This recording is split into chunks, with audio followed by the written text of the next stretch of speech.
Good evening, my fellow Americans. Tonight, I'd like to talk to you about where we are as we mark 1 year since everything stopped because of this pandemic. A year ago, we were hit with a virus that was met with silence and spread unchecked. Denials for days, weeks, then months. That led to more deaths, more infections, more stress, and more loneliness. Photos and videos from 2019 feel like they were taken in another era. The last vacation, the last birthday with friends, the last holiday with extended family. While it was different for everyone, we all lost something. A collective suffering, a collective sacrifice. A year filled with the loss of life and the loss of living for all of us. But in the loss, we saw how much there was to gain in appreciation, respect, and gratitude. Finding light in the darkness is a very American thing to do. In fact, it may be the most American thing we do. And that's what we've done. We've seen frontline and essential workers risking their lives, sometimes losing them, to save and help others. Researchers and scientists racing for a vaccine. And so many of you, as Hemingway wrote, being strong in all the broken places. I know it's been hard. I truly know. As I've told you before, I carry a card in my pocket with the number of Americans who have died from COVID to date. It's on the back of my schedule. As of now, total deaths in America, 527,726. That's more deaths than in World War I, World War II, the Vietnam War, and 9/11 combined. There were husbands, wives, sons and daughters, grandparents, friends, neighbors, young and old. They leave behind loved ones, unable to truly grieve or to heal, even to have a funeral.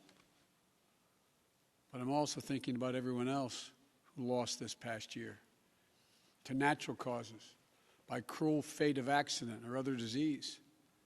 They too died alone. They too leave behind loved ones who are hurting badly. You know, you've often heard me say before, I talk about the longest walk any parent can make is up a short flight of stairs to his child's bedroom to say, I'm sorry, but I lost my job. Can't be here anymore. Like my dad told me when he lost his job in Scranton. So many of you have had to make that same walk this past year. You lost your job. You closed your business. Facing eviction, homelessness, hunger, a loss of control, maybe worst of all, a loss of hope. Watching a generation of children who may be set back up to a year or more because they've not been in school because of their loss of learning. It's the details of life that matter the most. And we miss those details, the big details and the small moments. Weddings, birthdays, graduations, all the things that needed to happen but didn't. The first date, the family reunions, the Sunday night rituals. It's all has exacted a terrible cost on the psyche of so many of us. For we are fundamentally a people who want to be with others, to talk, to laugh, to hug, to hold one another. But this virus has kept us apart. Grandparents haven't seen their children or grandchildren. Parents haven't seen their kids. Kids haven't seen their friends. The things we used to do that always filled us with joy have become things we couldn't do and broke our hearts. Too often, we've turned against one another. A mask, the easiest thing to do to save lives. Sometimes it divides us. States pitted against one another instead of working with each other. Vicious hate crimes against Asian Americans who've been attacked, harassed, blamed, and scapegoated. At this very moment, so many of them are fellow Americans. They're on the front lines of this pandemic trying to save lives. And still, they're forced to live in fear for their lives just walking down streets in America. It's wrong, it's un-American, and it must stop. Look, we know what we need to do to beat this virus. Tell the truth. Follow the scientists and the science. Work together. Put trust and faith in our government to fulfill its most important function, which is protecting the American people. No function more important. We need to remember the government isn't some foreign force in a distant capital. No, it's us, all of us. We the people. For you and I, that America thrives when we give our hearts, when we turn our hands to common purpose. And right now, my friends, we're doing just that. And I have to say, as your president, I'm grateful to you. Last summer, I was in Philadelphia and I met a small business owner, a woman. I asked her, I said, what do you need most? I'll never forget what she said to me. She said, looking me in the eye, she said, I just want the truth. The truth. Just tell me the truth. Think of that. My fellow Americans, you're owed nothing less than the truth. And for all of you asking when things will get back to normal, here is the truth. The only way to get our lives back, to get our economy back on track, is to beat the virus. You've been hearing me say that for while I was running and the last 50 days I've been president. But this is one of the most complex operations we've ever undertaken as a nation in a long time. That's why I'm using every power I have as President of the United States to put us on a war footing to get the job done. Sounds like hyperbole, but I mean it, a war footing. And thank God we're making some real progress now. In my first full day in office, I outlined for you a comprehensive strategy to beat this pandemic. We've spent every day since attempting to carry it out. 2 months ago, this country didn't have nearly enough vaccine supply to vaccinate all or ever near all of the American public. But soon we will. We've been working with vaccine manufacturers, Pfizer, Moderna, Johnson & Johnson, to manufacture and purchase hundreds of millions of doses of these 3 safe, effective vaccines. And now, at the direction and with the assistance of my administration, Johnson & Johnson is working together with a competitor, Merck, to speed up and increase the capacity to manufacture new Johnson & Johnson vaccine, which is one shot.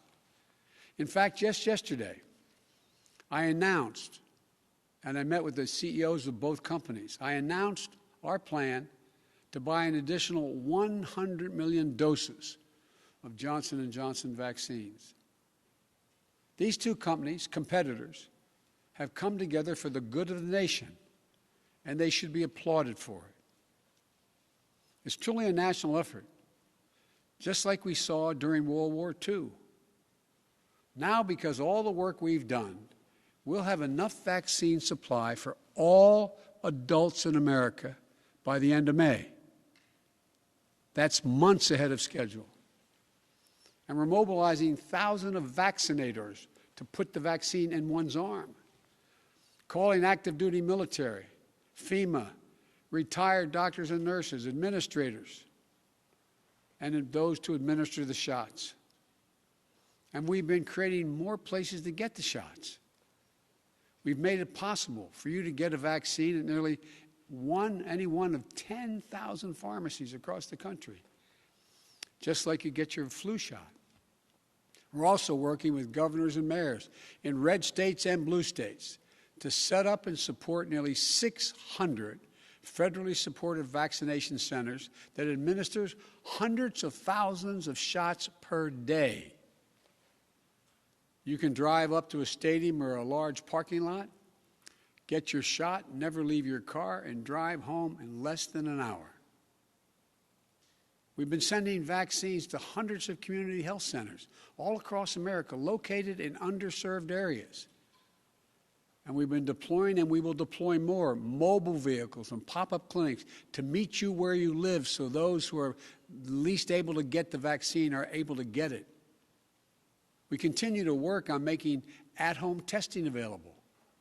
And we've been focused on serving people in the hardest-hit communities of this pandemic: Black, Latino, Native American, and rural communities. So what does all this add up to? When I took office 50 days ago, only 8% of Americans, after months, only 8% of those over the age of 65 had gotten their first vaccination. Today, that number is 65%. Just 14% of Americans over the age of 75 50 days ago had gotten their first shot. Today, that number is well over 70%. With new guidance from the Centers for Disease Control and Prevention, the CDC, that came out on Monday, it means simply this: millions and millions of grandparents who went months without being able to hug their grandkids can now do so. And the more people are fully vaccinated, the CD will continue to provide additional guidance on what you can do in the workplace, places of worship with your friends, as well as travel.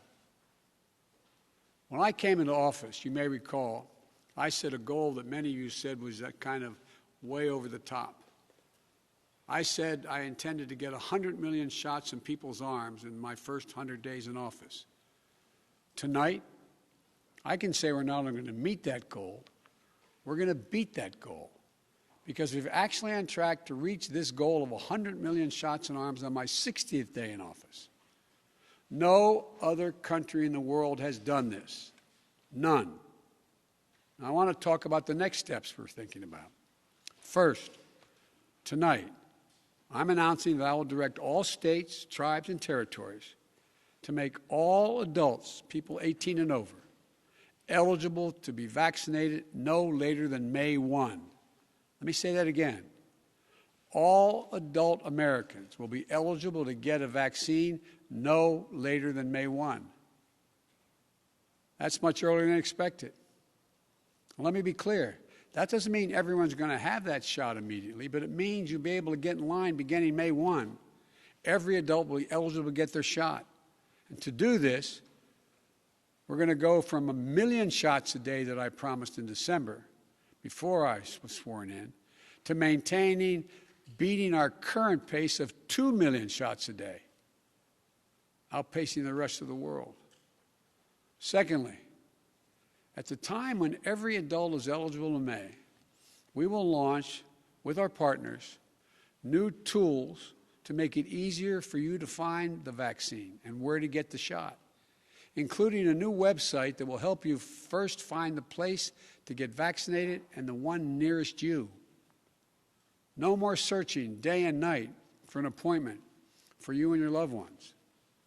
Thirdly, with the passage of the American Rescue Plan, and I thank again the House and Senate for passing it, and my announcement last month of a plan to vaccinate teachers and school staff, including bus drivers, we can accelerate massive nationwide effort to reopen our schools safely and meet my goal that I stated at the same time, about 100 million shots, of opening a majority of K through 8 schools in my first 100 days in office.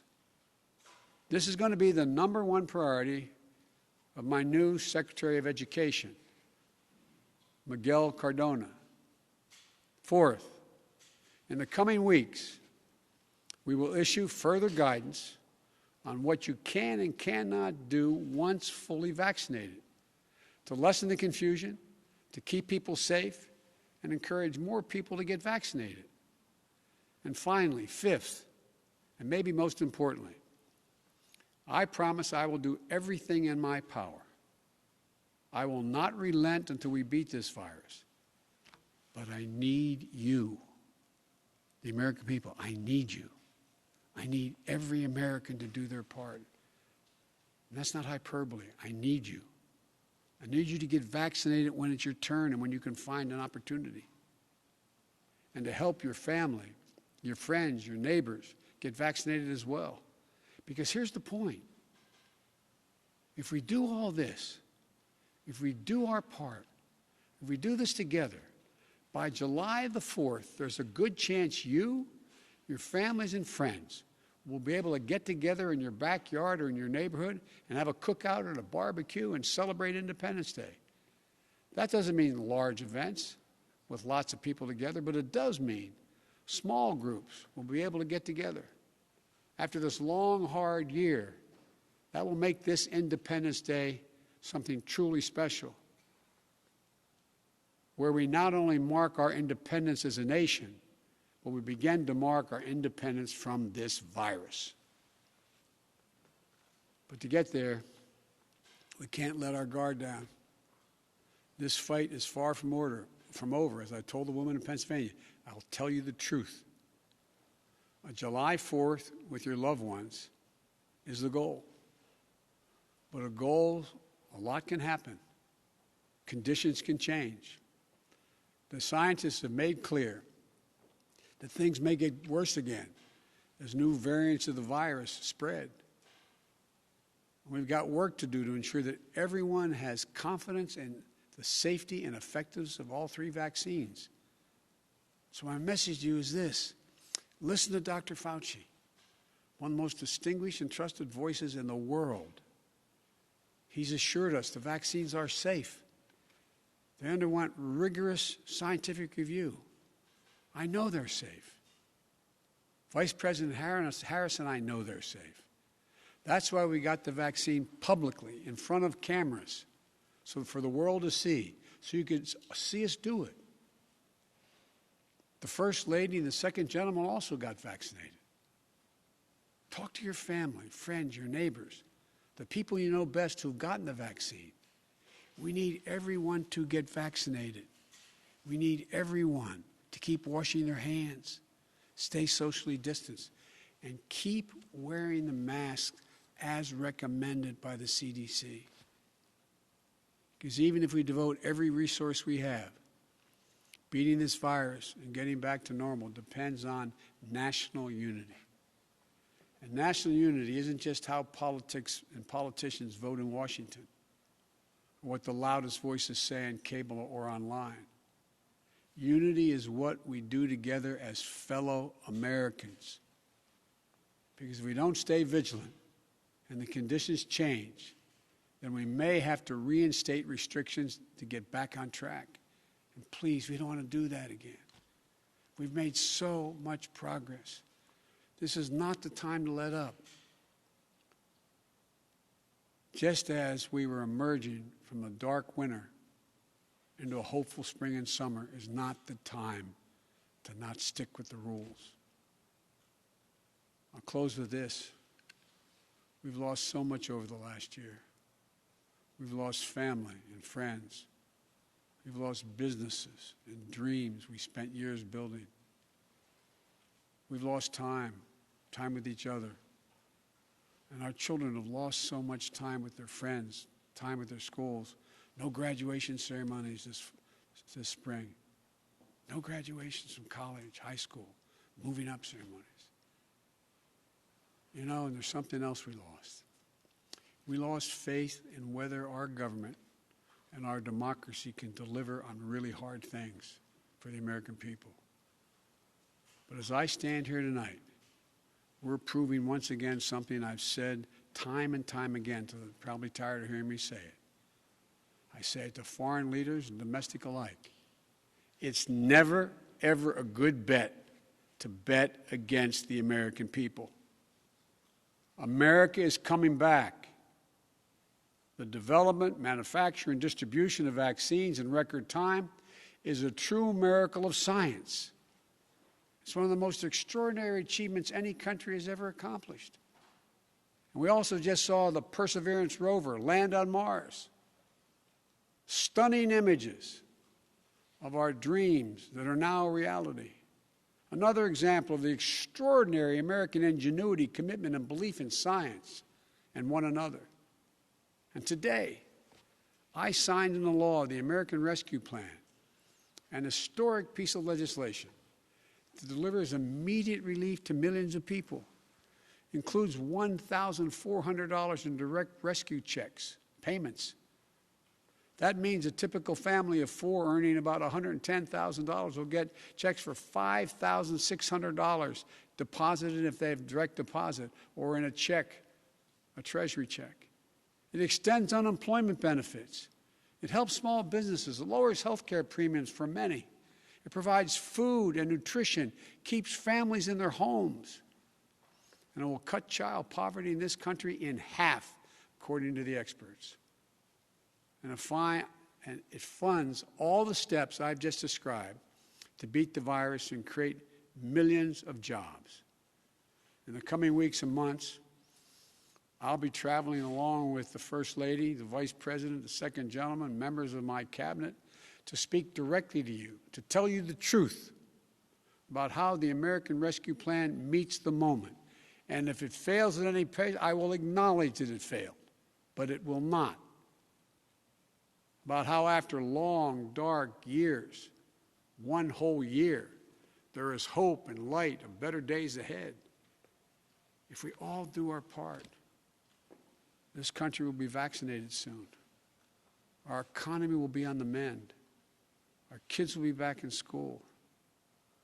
And we'll have proven once again that this country can do anything, hard things, big things, important things. Over a year ago, no one could have imagined what we were about to go through. But now, we're coming through it. And it's a shared experience that binds us together as a nation. We are bound together by the loss and the pain of the days that have gone by. We're also bound together by the hope and the possibilities of the days in front of us. My fervent prayer for our country is that after all we've been through, we'll come together as one people, one nation, one America. I believe we can and we will. We're seizing this moment. And history, I believe, will record. We faced and overcame one of the toughest and darkest periods in this nation's history. Darkest we've ever known. I promise you, we'll come out stronger with a renewed faith in ourselves, a renewed commitment to one another, to our communities and to our country. This is the United States of America. And there's nothing, from the bottom of my heart I believe this, there's nothing we can't do when we do it together. So God bless you all. And please, God, give solace to all those people who lost someone. And may God protect our troops. Thank you for taking the time to listen. I look forward to seeing you.